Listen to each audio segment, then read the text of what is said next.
ದಕ್ಷಿಣ ರಾಜ್ಯಗಳಲ್ಲಿ Vidhana Soudha versus ಲೋಕಭವನ war ಜೋರಾಗಿದೆ.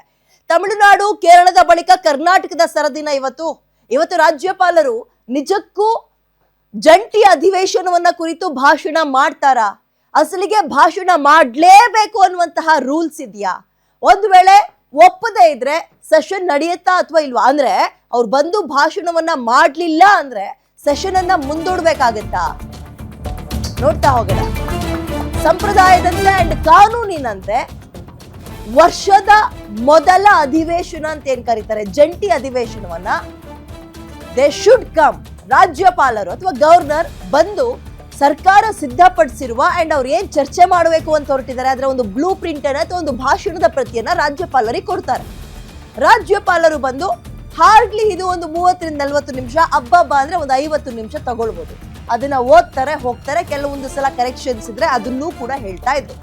But ಕರ್ನಾಟಕದ ಇತಿಹಾಸದಲ್ಲೇ ಫಾರ್ ದಿ ಫಸ್ಟ್ ಟೈಮ್ ನಿನ್ನೆ ಸುಮಾರು 4:30-5 ಗಂಟೆ ಅಷ್ಟೊತ್ತಿಗೆ ಒಂದು ಅನುಮಾನ ಕಾಡೋಕ್ ಶುರುವಾಯಿತು.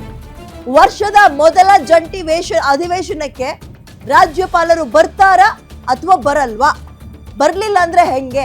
ಬರ್ದಲ್ಲ ಇರೋದಕ್ಕೆ ಅವರಿಗೆ ಕಾನೂನಲ್ಲಿ ಅವಕಾಶಗಳಿದೆಯಾ ಅಥವಾ ಇದು ಸಾಂವಿಧಾನಿಕ ಬಿಕ್ಕಟ್ಟನ್ನ ಏರ್ಪಡಿಸುತ್ತಾ? ಹಿಂಗೆ ಹಲವಾರು ಪ್ರಶ್ನೆಗಳು ಕಾಡ್ತಾ ಹೋಯ್ತು. ಓಕೆ, ಒಂದು ವೇಳೆ ಅವ್ರು ಬಂದು ಓದ್ಲಿಲ್ಲ ಅಂದ್ರೆ ಸೆಷನ್ ನಡೆಯುತ್ತಾ? ಅಧಿವೇಶನ ಆರಂಭಕ್ಕೂ ಮುನ್ನವೇ ಸರ್ಕಾರಕ್ಕೆ ಶೇಪ್ ಔಟ್. ಇವತ್ತು ವಿಧಾನಸೌಧದಲ್ಲಿ ಹೈ ಡ್ರಾಮಾ ಆಗೋದು ಫಿಕ್ಸ್. ಯಾಕಂತ ಹೇಳಿದ್ರೆ ಜಂಟಿ ಅಧಿವೇಶನ ಇದು. ರಾಜ್ಯದಲ್ಲಿ ಗವರ್ನರ್ ವರ್ಸಸ್ ಗವರ್ನಮೆಂಟ್ ಫೈಟ್ ಜೋರಾಗಿದೆ. ಸರ್ಕಾರದ ಭಾಷಣದಲ್ಲಿ 11 ಅಂಶವನ್ನ ಕೈ ಬಿಡೋಕೆ ಗೆಹಲೋಟ್ ಪಟ್ಟನ್ನು ಹಿಡಿದಿದ್ದಾರೆ. ರಾಜ್ಯಪಾಲರು ಬರ್ತಾರೋ ಅಥವಾ ಇಲ್ವಾ ಅನ್ನುವಂತಹ ಕುತೂಹಲ ಇಲ್ಲಿ ತನಕ ಕಾದಿರಿಸಿದೆ. ಗೆಹಲೋಟ್ ಬರದಿದ್ರೆ ಸುಪ್ರೀಂ ಮೆಟ್ಟಿಲೇರೋಕೆ ಸರ್ಕಾರ ಸಿದ್ಧತೆಯನ್ನ ನಡೆಸಿದೆ. ಅಂಡ್ ಅವ್ರಿಗೆ ಇನ್ನೊಂದು ಅವಕಾಶ, ಇವರು ಸರಿ ಆಗ್ತಾ ಇಲ್ಲ, ನಮ್ಗೆ ಕೆಲವೊಂದು ಈ ರೀತಿಯಾಗಿ ಸಾಂವಿಧಾನಿಕ ಬಿಕ್ಕಟ್ಟನ್ನ ಏರ್ಪಡಿಸ್ತಾರೆ ಅಂಡ್ ನಾವು ಬರೋದೇ ಇಲ್ಲ ಅಂತಾರೆ, ತಮ್ಮ ಕರ್ತವ್ಯವನ್ನ ನಿರ್ವಹಿಸೋಕೆ ಹಿಂದೇಟ್ ಆಗ್ತಾರೆ ಅಂದಾಗ ನಮಗ್ ಬೇಡವೇ ಬೇಡ, ಇವರು ಬದಲಾಯಿಸಿ ಅಂತ ಕೇಳೋ ಸಾಧ್ಯತೆ ಕೂಡ ಇದೆ. ರಾಜ್ಯ ಸರ್ಕಾರಕ್ಕೆ ಅವಕಾಶ ಇದೆ. ಓಕೆ, ನೋಡ್ತಾ ಹೋಗೋಣ ಗವರ್ನರ್ ಅವರು ಯಾಕೆ ಹಿಂಗ್ ಮಾಡಿದ್ರು, ಅವ್ರ ಆಕ್ಷೇಪ ಏನು ಅಂತ ನೋಡ್ತಾ ಹೋಗೋದಾದ್ರೆ, ಭಾಷಣದಲ್ಲಿ ಮನರೇಗಾ ಯೋಜನೆಯನ್ನ ರದ್ದುಪಡಿಸಿರೋದಕ್ಕೆ ಟೀಕಿಸಲಾಗಿದೆ. ಅಂದ್ರೆ ಗ್ರಾಮೀಣ ಭಾಗದಲ್ಲಿ 100 ದಿನಗಳ ಕಡ್ಡಾಯ ಕೆಲಸ ನರೇಗಾ ಯೋಜನೆ ಅಂತೇನಿತ್ತು, ಅದನ್ನ ಮಹಾತ್ಮ ಗಾಂಧಿ ನರೇಗಾ ಯೋಜನೆ ಏನಿದೆ ಅದನ್ನ ರದ್ದುಪಡಿಸಿ ಈಗ ವಿ.ಜಿ. ರಾಮ್ಜಿ ಅಂತ ಹೊಸದಾಗಿ ತಂದಿದ್ದಾರೆ. ಮಹಾತ್ಮ ಗಾಂಧಿಯ ಹೆಸರು ಬದಲಾಗಿ ಅಲ್ಲಿ ರಾಮನನ್ನ ಸೇರಿಸಿದರೆ ಕೆಲವೊಂದು ಪರಿವರ್ತನೆಗಳು ಕೂಡ ಆಗಿದೆ. ಅದನ್ನ ಕಾಂಗ್ರೆಸ್ ಸಹಿಸ್ತಾ ಇಲ್ಲ, ನಾವು ಇದನ್ನು ಒಪ್ಪಲ್ಲ ಅಂತ ಹೇಳಿದ್ದಾರೆ. ಅದನ್ನ ಇವತ್ತು ಚರ್ಚೆ ಮಾಡುವ ಸಾಧ್ಯತೆ ಬಹುತೇಕ ದಟ್ಟವಾಗಿದೆ. Number 1, VG. ರಾಮ್ಜಿ ಕರಾಳ ಕಾನೂನು ಅಂತ ಬರೆದಿದ್ದಾರೆ. ವಿ.ಜಿ. ರಾಮ್ಜಿ ಈಗೇನು ಸರ್ಕಾರ 100 ದಿನ, ಕೇಂದ್ರ ಸರ್ಕಾರ 125 ದಿನಗಳ ಕಾಲ ಅದನ್ನ ಎಕ್ಸ್ಟೆಂಡ್ ಮಾಡಿದೆ. ಕೆಲವೊಂದು ಗಟ್ಟಿ ರೂಲ್ಸ್ ಗಳನ್ನ ತಂದಿದೆ. ಅದರಲ್ಲಿ ಈಗೇನು ಎಕ್ಸಾಂಪಲ್ ಅಂತ ಹೇಳಿದ್ರೆ, ನಾನು ಅಲ್ಲಿ ಕೆಲಸ ಮಾಡಿದ್ರೆ ಮುಂಚೆ ತಲೆ ಎಣಿಸಿ ದುಡ್ಡು ಕೊಡೋರು, ತಗ ನಿಂಗೆ 100 ಅಂತ ದಿನಕ್ಕಿಷ್ಟು ಅಂತ. ಆದ್ರೆ ಇವಾಗ ಹಂಗಲ್ಲ, ನೇರವಾಗಿ ಅವ್ರ ಅಕೌಂಟಿಗೆ ಹೋಗ್ಬೇಕು. ಇಂತಹ ಕೆಲವೊಂದು ಗಟ್ಟಿ ರೂಲ್ಸ್ ಗಳನ್ನ ತಂದಿದ್ದಾರೆ. ಬಟ್ ಅದು ಕಾಂಗ್ರೆಸ್ ಅದಕ್ಕೆ ಒಂದು ಲೋಪವನ್ನು ಹುಡ್ಕೋ ಪ್ರಯತ್ನ ಪಡ್ತಾ ಇದೆ. ಗ್ರಾಮೀಣ ಭಾಗದ ಜನರ ಹಕ್ಕು ಕಸಿದಿದೆ ಅಂತ ಟೀಕೆ ಮಾಡಿದ್ರು. ಯಾವ್ದ್ರಲ್ಲಿ?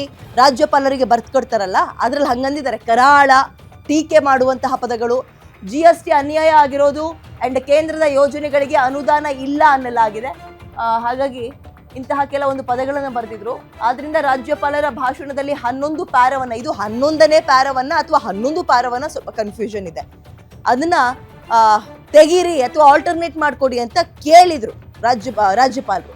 ಜಿ ರಾಮ್ಜಿಗೆ ಈಗಾಗಲೇ ರಾಷ್ಟ್ರಪತಿಗಳು ಸಹಿ ಹಾಕಿದ್ದಾರೆ. ಆಮೇಲೆ ಒಂದ್ ನೆನಪಿರ್ಲಿ, ಅದು ಆಲ್ರೆಡಿ ಆಕ್ಟ್ ಆಗಿ ಬಂದುಬಿಟ್ಟಿದೆ ಹೊರಗೆ. ಜಿ ರಾಮ್ಜಿ ಅನ್ನೋದು ಆಕ್ಟ್ ಆಗಿ ಬಂದಿದೆ. ಇವ್ರು ಈಗ ಅದಕ್ಕೆ ವಿರೋಧ ವ್ಯಕ್ತಪಡಿಸ್ತೀವಿ ಅಂತ ಹೇಳಿ ಏನ್ ಪ್ರಯೋಜನ ಆಗುತ್ತೋ ಇಲ್ವೋ ಗೊತ್ತಿಲ್ಲ. ರಾಷ್ಟ್ರಪತಿಗಳ ಅಡಿ ಕೆಲಸ ಮಾಡುವ ಸಾಂವಿಧಾನಿಕ ಹುದ್ದೆಯಲ್ಲಿ ನಾನು ಇದ್ದೀನಿ,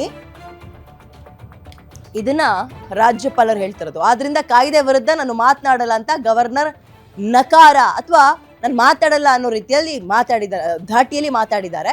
ಸರ್ಕಾರವೇ ರಾಜ್ಯಪಾಲರ ಭಾಷಣವನ್ನ ಸಿದ್ಧಪಡಿಸಬೇಕು. ಇಲ್ಲಿ ತನಕ ಆಗ್ತಾ ಇರೋದು ಹಂಗೆ, ಎಲ್ಲಾ ರಾಜ್ಯಗಳು ಹಂಗೆ ಮಾಡೋದು. ಸರ್ಕಾರವೇ ರಾಜ್ಯಪಾಲರ ಭಾಷಣವನ್ನ ಸಿದ್ಧಪಡಿಸಿ ಅವ್ರಿಗೆ ಕೊಡಬೇಕು, ನಾಳೆ ಇದನ್ನ ತಗೊಂಡು ಓದಿ ಅಂತ. ಅದರಲ್ಲಿ ಬೇಕಿದ್ರೆ ಅವ್ರು ಕೆಲವೊಂದು ಹೇಳಿದ್ರೆ ಅದನ್ನ ಮಾರ್ಪಾಡುಗಳನ್ನು ಮಾಡ್ಬೋದು, ತಪ್ಪಿದ್ರೆ ಅದನ್ನ ಸರಿಪಡಿಸುವಂತಹ ಹಕ್ಕು ಕೂಡ ಗವರ್ನರ್ಗಿದೆ. ರಾಜ್ಯದ ಪ್ರಪ್ರಥಮ ಪ್ರಜೆ ಅಂತ ನಾವು ರಾಜ್ಯಪಾಲರನ್ನ ಕನ್ಸಿಡರ್ ಮಾಡ್ತೀವಿ. ಭಾರತೀಯ ಸಂವಿಧಾನ 176(1) ವಿಧಿ ಪ್ರಕಾರ ಭಾಷಣ ರಚನೆ ಮಾಡುವಂಥದ್ದು ಸರ್ಕಾರದ ಹಕ್ಕು, ಸರ್ಕಾರದ ಕರ್ತವ್ಯ ಅದು. ಸಚಿವ ಸಂಪುಟ ಸಿದ್ಧಪಡಿಸಿದ ಭಾಷಣವನ್ನ ಗವರ್ನರ್ ಓದಬೇಕು, ಓದಲೇಬೇಕಾ? ಇದ್ರ ಬಗ್ಗೆ ನಾನು ಚರ್ಚೆ ಮಾಡ್ತೀನಿ. ಓದ್ಬೇಕು, ಹೌದು, ಓದಲೇಬೇಕಾ? ಸಚಿವ ಸಂಪುಟ ಸಿದ್ಧಪಡಿಸಿದ ಭಾಷಣವನ್ನ ಗವರ್ನರ್ ಓದಬೇಕು. ರಾಷ್ಟ್ರಪತಿ, ರಾಜ್ಯಪಾಲ ಮತ್ತು ಸರ್ಕಾರಕ್ಕೂ ಸಂವಿಧಾನ ಅನ್ವಯ ಆಗತ್ತೆ. ಅಂದ್ರೆ ಸಂವಿಧಾನದ ಅಡಿಯಲ್ಲೇ ನಾವೆಲ್ಲರೂ ಬರೋದು. ಅವರು ರಾಷ್ಟ್ರಪತಿ ಆಗಿರ್ಲಿ, ರಾಜ್ಯಪಾಲರಾಗಿರ್ಲಿ, ಎಲ್ಲರೂ ಕೂಡ ಕೇಂದ್ರದ ವಿರುದ್ಧದ ದನಿ ಅಂತ ಭಾಷಣವನ್ನ ನಾವು ನಿರಾಕರಿಸುವಂತಿಲ್ಲ. ಅಂದ್ರೆ ಇಲ್ಲಿ ಎಲೆಕ್ಟೆಡ್ ಇದೆ ಸರ್ಕಾರ, ಬಟ್ ರಾಜ್ಯಪಾಲರು ಸೆಲೆಕ್ಟೆಡ್, ಕೇಂದ್ರದವರು ಕಳಿಸುವಂಥದ್ದಲ್ವಾ, ಎಲ್ಲ ರಾಜ್ಯಗಳಿಗೂ ಅಲರ್ಟ್ ಮಾಡೋದಲ್ವಾ. ಹಾಗಾಗಿ ಅಧಿವೇಶನದಲ್ಲಿ ಭಾಗವಹಿಸಲ್ಲ ಅಂತ ಗವರ್ನರ್ ಹೇಳಕ್ಕೆ ಬರಲ್ಲ.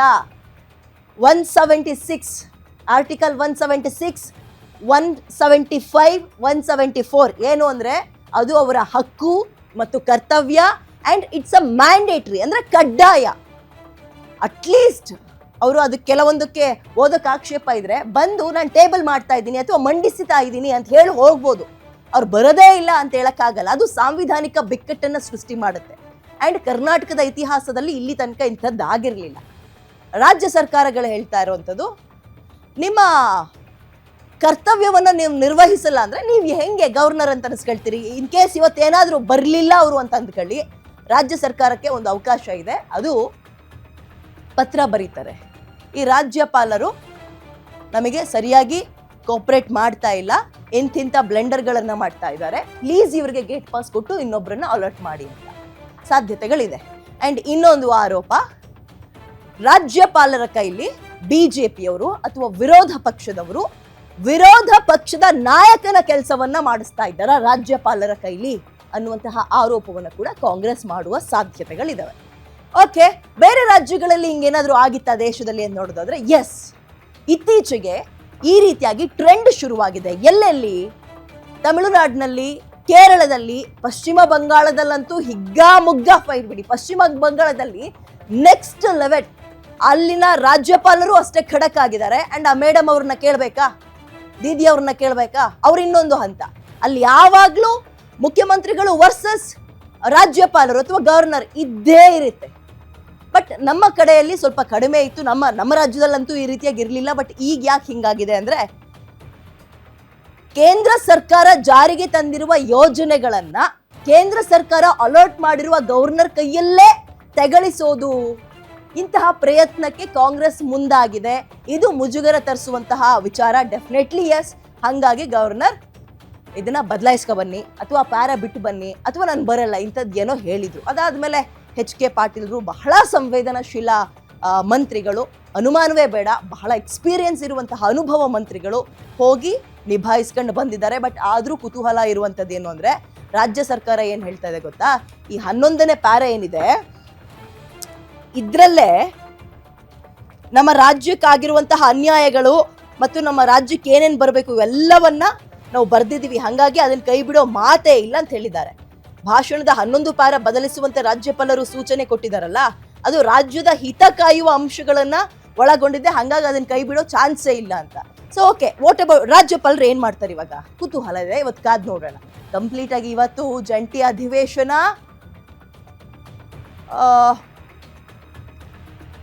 ಇವತ್ತಿನ ಜಂಟಿ ಅಧಿವೇಶನ ಹೈ ಡ್ರಾಮಾ ನಡೆಯೋದ್ರಲ್ಲಿ ಅನುಮಾನವೇ ಇಲ್ಲ. ಫಸ್ಟ್ ಆಫ್ ಆಲ್ ಅವ್ರು ಬರ್ತಾರಾ, ಬಂದ್ರು, ಇವರು ಭಾಷಣವನ್ನ ಸ್ವಲ್ಪ ಬದಲಾವಣೆ ಮಾಡಿದಾರ? ಕುತೂಹಲ ಇದೆ.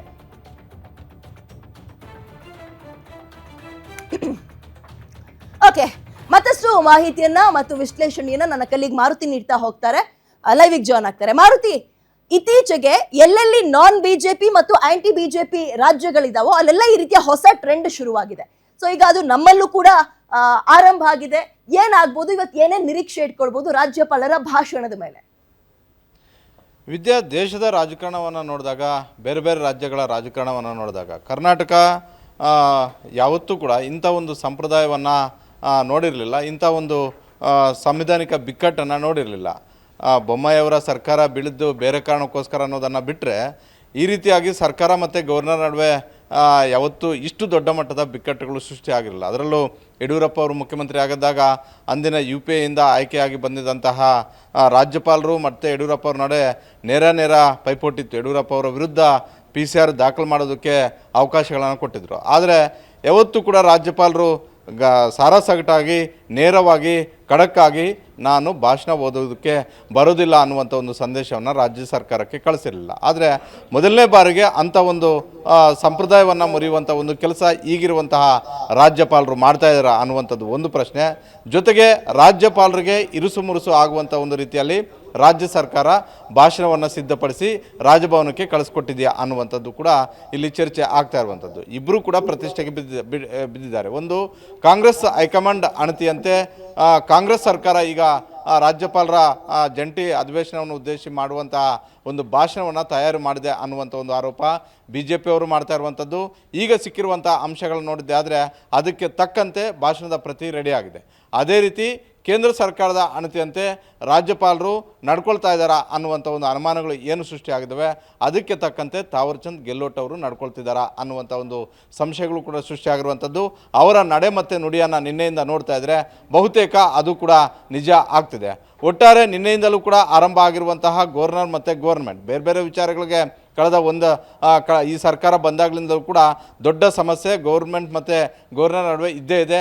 ಹಲವು ಕಾಯ್ದೆಗಳಿಗೆ ಹಲವು ಬಿಲ್ಗಳಿಗೆ ನೇರವಾಗಿ ಆಕ್ಷೇಪವನ್ನು ವ್ಯಕ್ತಪಡಿಸಿದರೆ 4 ಬಾರಿ ಅದಕ್ಕೆ ಉತ್ತರವನ್ನು ಸರ್ಕಾರ ಕೊಟ್ಟರು ಕೂಡ ಅದನ್ನು ಒಪ್ಪಿರಲಿಲ್ಲ. ಇದು ಸಹಜವಾಗಿ ಬೇರೆ ಬೇರೆ ರಾಜ್ಯಗಳಲ್ಲೂ ಕೂಡ ಆಗಿತ್ತು, ನಮ್ಮ ರಾಜ್ಯದಲ್ಲೂ ಕೂಡ ಆಗಿದೆ. ಇದೇನು ದೊಡ್ಡ ವಿಚಾರ ಅಲ್ಲ. ಅದೇ ಇವತ್ತು ಜಂಟಿ ಅಧಿವೇಶನ ರಾಜ್ಯಪಾಲರು ಸಚಿವ ಸಂಪುಟದ ಸೂಚನೆಯ ಮೇರೆಗೆ ಸಚಿವ ಸಂಪುಟದ ಮನವಿಯ ಮೇರೆಗೆ ಜಂಟಿ ಅಧಿವೇಶನಕ್ಕೆ ದಿನಾಂಕ ಫಿಕ್ಸ್ ಮಾಡಿದ್ದು ಕೂಡ ರಾಜ್ಯಪಾಲರೇ. ಆದರೆ ಈಗ ಭಾಷಣ ಮಾಡೋದಕ್ಕೆ ನಾನು ಬರೋದಿಲ್ಲ ಅನ್ನುವಂಥ ಒಂದು ಸ್ಪಷ್ಟವಾದಂಥ ಒಂದು ಸಂದೇಶವನ್ನು ನಿನ್ನೆ ರಾಜ್ಯ ಸರ್ಕಾರದ ಮುಖ್ಯ ಕಾರ್ಯದರ್ಶಿಗಳಿಗೆ ರವಾನೆ ಮಾಡಿದರು. ಅದರಲ್ಲಿ ಕಾರಣ ಏನು ಅಂತ ಹೇಳಿದ್ರೆ, ನೀವು ಕಳಿಸಿಕೊಟ್ಟಿರುವಂತಹ ಭಾಷಣದ ಪ್ರತಿಯಲ್ಲಿ ಸುಮಾರು 10 ಪ್ಯಾರಾಗಳನ್ನು ತೆಗಿಬೇಕು ಅನ್ನುವಂಥ ಒಂದು ಷರತ್ತನ್ನು ಹಾಕಿದರು. ಆ 10 ಪ್ಯಾರಾಗಳು ಕೂಡ ಏನಂತ ಹೇಳಿದ್ರೆ ಹೊಸದಾಗಿ ಕೇಂದ್ರ ಸರ್ಕಾರ ತಂದಿರುವಂತಹ ಕಾಯ್ದೆ ಇರುವಂಥದ್ದು ನರೇಗಾ ವಿಧೇಯಕವನ್ನು ತಿದ್ದುಪಡಿ ಮಾಡಿ, ನರೇಗಾ ಯೋಜನೆಯನ್ನು ತಿದ್ದುಪಡಿ ಮಾಡಿ ಜಿ ಹೆಸರಲ್ಲಿ ಏನು ಹೆಸರನ್ನು ಕೊಟ್ಟಿದ್ದಾರೆ. ಈಗಾಗಲೇ ಕೇಂದ್ರ ಸರ್ಕಾರ ಅದನ್ನು ಕಾಯ್ದೆ ಮಾಡಿದೆ.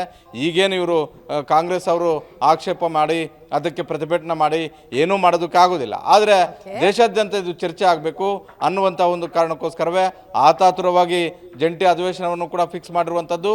ಈ ವಿಚಾರಗಳನ್ನು ರಾಜ್ಯಪಾಲರ ಭಾಷಣದಲ್ಲೂ ಕೂಡ ಪ್ರಸ್ತಾಪ ಮಾಡಿರುವಂಥದ್ದು. ಆಗಂದ ಮಾತಕ್ಕೆ ರಾಜ್ಯಪಾಲರು ನಾನು ಬರೋದಕ್ಕೆ ಆಗೋದೇ ಇಲ್ಲ ಅಂತ ಹೇಳಿದ್ರೆ ಅದು ಸಹಜವಾಗಿಯೇ ಇಷ್ಟು ದಿನಗಳ ಕಾಲ ನಾವೇನು ರೂಢಿಗತವಾಗಿ ಸಂಪ್ರದಾಯವಾಗಿ ನಡ್ಕೊಂಡು ಬಂದಿದ್ವಿ ಅದನ್ನು ಬ್ರೇಕ್ ಮಾಡಿದಂತಾಗುತ್ತೆ. ಒಂದು ವೇಳೆ ರಾಜ್ಯಪಾಲರು ಬರದೇ ಇದ್ದರೂ ಕೂಡ ಇವತ್ತೇನು ಅಧಿವೇಶನ ನಿಲ್ಲಿಸೋದಿಲ್ಲ, ಅಧಿವೇಶನ ನಡೆಯುತ್ತೆ. ಮುಖ್ಯಮಂತ್ರಿಗಳು ಸ್ಪೀಕರ್ ಅವರ ಅನುಮತಿಯನ್ನು ಪಡ್ಕೊಂಡು ಅದನ್ನು ಟೇಬಲ್ ಮಾಡ್ಬೋದು ಅಷ್ಟೇ. ಅದನ್ನು ಸಿದ್ದರಾಮಯ್ಯ ಅವರು ಓದೋದಕ್ಕಾಗೋದಿಲ್ಲ, ಮುಖ್ಯಮಂತ್ರಿಗಳು ಓದೋದಕ್ಕಾಗೋದಿಲ್ಲ. ಟೇಬಲ್ ಮಾಡುವಂಥ ಒಂದು ಅಧಿಕಾರ ಅವ್ರಿಗಿದ್ದೇ ಇದೆ. ನಾಳೆಯಿಂದ ಸಹಜವಾಗಿ ಯಥಾವತ್ತು ಅಧಿವೇಶನದಲ್ಲಿ ಈ ವಿಚಾರಗಳ ಬಗ್ಗೆ ಚರ್ಚೆ ಆಗೇ ಆಗುತ್ತೆ. ಹೀಗಾಗಿ ಕಾಂಗ್ರೆಸ್ ಮತ್ತು BJPಯ ನಡುವೆ ನಡೀತಾ ಇರುವಂಥ ಈ ಒಂದು ಯುದ್ಧ, ದೆಹಲಿಯಲ್ಲಿ ನಡೀತಾ ಇರುವಂಥ ಈ ಒಂದು ಯುದ್ಧ ನರೇಗಾ ವರ್ಸಸ್ ಜಿ ವಿಚಾರಗಳು ಈಗ ರಾಜ್ಯದಲ್ಲಿ ಗವರ್ನರ್ ಮತ್ತು ಗೌರ್ಮೆಂಟ್ ನಡುವೆ ನಡೀತಾ ಇರುವಂಥ ಒಂದು ಕಂದಕ ಸೃಷ್ಟಿ ಆಗಿದೆ ಅಂತಲೇ ಹೇಳ್ಬೋದು. Thank you Maruti ಡೀಟೇಲ್ಸ್ಗೆ.